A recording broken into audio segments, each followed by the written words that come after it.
Alors les amis, nous sommes encore en train de partir pour une autre sortie d'évangélisation dans le cadre du challenge Une âme gagnée par jour. Le temps est visiblement pluvieux, on entend le tonnerre gronder là, mais il y a des gouttes de pluie, d'accord. Mais nous comptons sur le Seigneur pour disposer les circonstances et comme d'habitude, nous vous tiendrons au courant de ce qui se passera. Donc voilà, à plus tard et que le Seigneur soit avec nous. Il y a carrément de la graine, c'est pas juste la pluie, c'est pas juste l'orage, il y a de la graine. Tout à l'heure, il y avait un soleil très radieux et tout d'un coup comme ça, on a l'orage juste au moment où on sort, puis au moment où on sort. Donc là, on va par la foi, on ne sait pas si on va pouvoir le faire quoi. Parce que quand il pleut comme ça, il n'y a personne qui sort.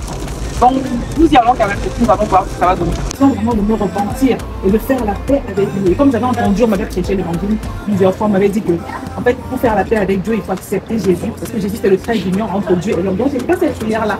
Et je vous assure que tout est rentré dans l'ordre.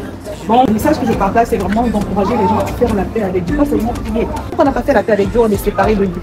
Donc, le message que j'apporte, c'est vraiment j'encourage les gens. La paix. Bah justement, simplement accepter Jésus, dire à Dieu, j'accepte que tu as envoyé Jésus pour me sauver. Juste comme je vous dis là, de répéter après moi, Seigneur Jésus, je reconnais que tu es mort à la croix pour moi. Je reconnais que tu es mort à la croix. Je te demande pardon pour mes péchés. Je te demande pardon pour mes péchés. Viens dans mon cœur. Je soumets ma vie à ta seigneurie. Sauve-moi. Délivre-moi. Et délivre au nom de Jésus. Amen. Voilà. Maintenant, quand vous avez fait cette prière-là sincèrement du fond de votre cœur, votre vie ne sera plus jamais la même. Vous allez constater que même les prières que vous allez faire seront différentes. Et à partir de ce moment, je vous conseille de lire beaucoup votre Bible.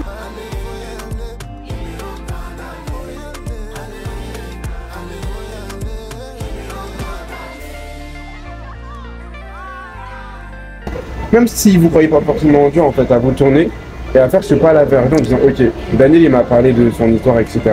Mais je veux aussi pouvoir vivre. Alors si tu existes réellement, je veux aussi pouvoir t'expérimenter. Et je veux dire que vous n'avez rien à perdre à faire ça. Moi, ça fait 2 ans, elle c'est ma déesse. Ouais. Moi je crois. Votre déesse. Ouais. Oh là là là là là là là là. Enfin, je prends exemple sur elle. En fait, vous n'avez rien à perdre. Juste essayer, bah, si tu existes, fais-moi un signe. Voilà quoi, tout simplement. Donc moi je crois qu'avec Jessie, Ouais. toi comme Héloïse, vous deux, vous pourrez vous améliorer pour arriver à être vraiment les personnes que vous devez être concrètement. Parce qu'il y a aussi un but, c'est pas juste ok j'expérimente l'amour de Dieu, moi je suis mieux. Non, c'est aussi vraiment comprendre pourquoi est-ce que tu es sur terre, quels sont les projets que Dieu a pour vous. Et le but de votre vie tout simplement. Sans connaître Dieu, pour moi c'est pas possible d'être comblé. Moi avant de connaître Dieu, j'étais pas comblé, je vivais pas pleinement. C'est-à-dire que j'ai commencé à pleinement vivre quand j'ai vraiment commencé à connaître qui est Dieu, qui m'a permis de connaître qui je suis également. Donc voilà, c'est pour ça que je vous encourage à faire ce pas-là vers lui. C'est très important. Au-delà du fait d'être baptisé, c'est important de prendre un engagement et de dire je reconnais vraiment, parce que Jésus c'est le trait d'union en fait. Jésus est le trait d'union entre Dieu et nous. Donc c'est très important au moins une fois dans sa vie de s'arrêter et de dire bon je reconnais que tu l'as envoyé pour moi et je lui donne ma vie. C'est très important de donner son cœur à Jésus. J'ai ma manière à moi de faire je fais des choses qui me conviennent en fait par rapport à cette relation que je peux avoir. Voilà. Donc je fais comment je le sens. Je vais pas à l'église tous les jours, etc. Mais j'ai mon temps à moi. Non, mais c'est déjà très bien. C'est déjà très très bien. Et je peux vous assurer qu'à chaque fois que vous faites ces prières, Dieu vous entend. Il vous entend. Je pense qu'il voudrait peut-être que vous alliez un peu plus loin. Et c'est pour ça qu'il nous fait venir ici, devant vous, aujourd'hui. Moi, c'est ma conviction. Hein. Peut-être. Parce que quand je vais y réfléchir. Oui, n'hésitez pas, franchement. Parce qu'on peut vivre beaucoup plus. On peut vivre tellement plus avec lui. Oui. Je vais méditer sur D'accord. En tout cas, à la fin, j'ai mis un numéro de téléphone. Ne pas hésiter. Hein. Si vous avez ressenti quelque chose, ne pas hésiter à m'envoyer un petit message. Pas hésiter. Ça que je garde votre carte. D'accord. En tout cas, merci beaucoup. Dans toutes les religions, on va dire qu'on croit, etc. Mais une chose qu'on n'aura pas tous, c'est l'assurance du salut. Et moi, je voulais savoir si, là, en gros, demain, si vous mourrez, est-ce que vous savez où vous allez? Ah, moi, c'est chaud. On est jeune encore. On est jeune. Bon, hein. Voilà. Okay. Ça, c'est chaud. Faut être honnête. Non, moi, c'est pas chaud, mais bon, on sait pas.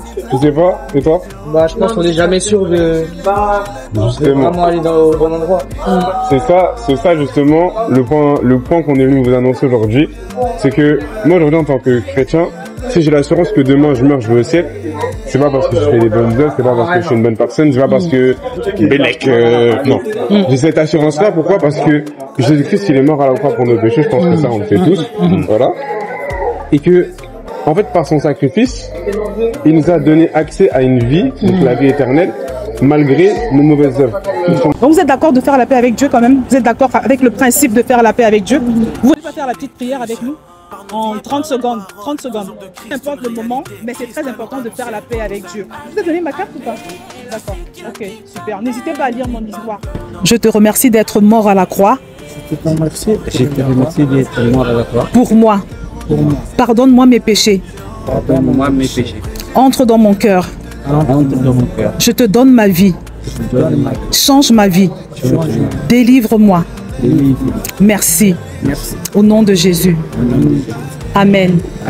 Alors, cette prière que vous venez de faire, la Bible dit qu'il y a de la joie dans le ciel. À chaque fois qu'un homme fait une prière, cette prière que vous avez faite, il y a de la joie dans le ciel. À chaque fois qu'un homme fait la paix avec Dieu, il y a de la joie dans le ciel. Votre vie ne sera plus jamais la même. À partir de maintenant, quand vous rentrez chez vous, commencez à parler avec Dieu. Voilà, parce qu'il vous a accepté dans son royaume. Donc maintenant, Dieu vous connaît, il vous identifie. Et si vous mourrez aujourd'hui, vous allez au ciel directement. Mais c'est très important de rester en relation avec ce Dieu. C'est très important de prier. Alors, vous habitez où? Voilà, alors je vais vous donner ma carte. N'hésitez pas à aller sur mon site internet. Vous avez une Bible? C'est très important parce que maintenant que vous avez fait la paix avec Dieu, il faut le connaître.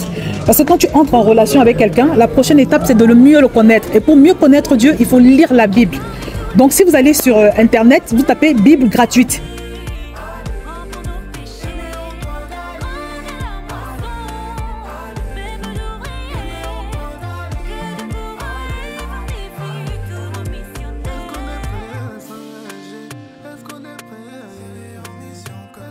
J'ai dit, on croit en Dieu, on fait tout ce qu'il veut, on prie, on essaie de faire...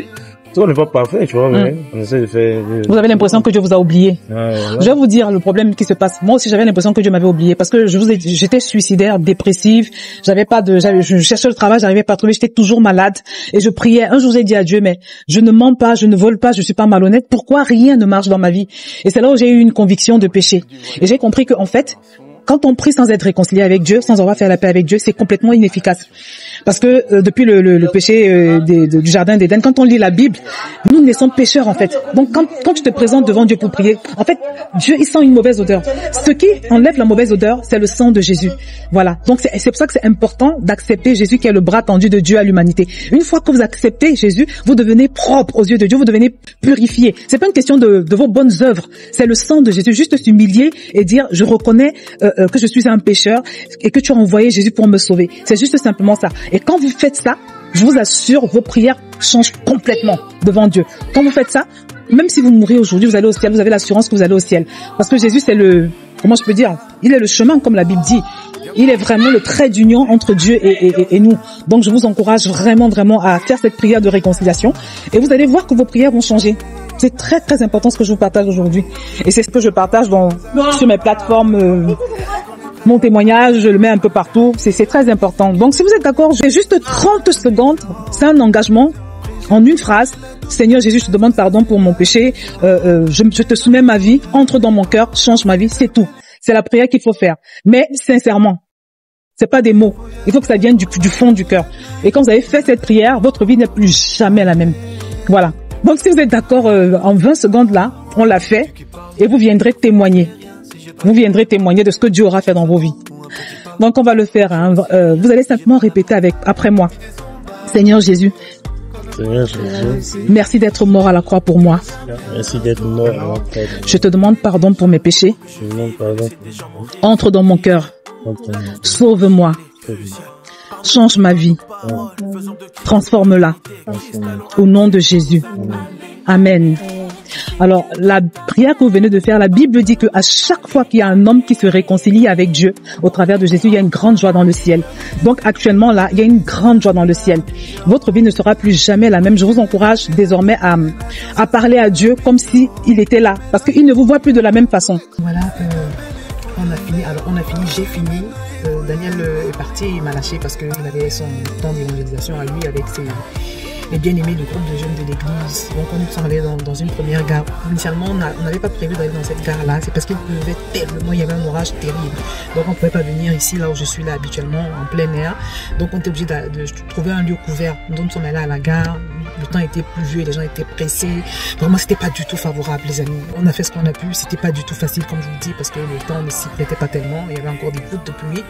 Et finalement, le temps pour lui de partir à son rendez-vous d'évangélisation avec les jeunes est arrivé. Et moi, je suis arrivée ici là où le Seigneur, vraiment, ça c'est l'endroit que le Seigneur, je pense que c'est ici, le Seigneur a un peuple nombreux dans cette ville, parce qu'à chaque fois je viens ici et le Seigneur me donne des belles moissons.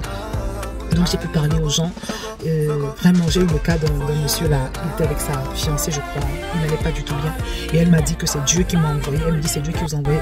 Que si je vois le message que son fiancé lui a envoyé le matin, c'était terrible parce qu'il est complètement down. Il est complètement voilà, à bout. Et j'ai parlé avec plusieurs autres personnes. Et au total, 10 de ces personnes ont accepté de faire la prière du salut. De l'autre côté où j'étais avec Daniel, on a eu une prière du salut, ce qui n'est pas négligeable.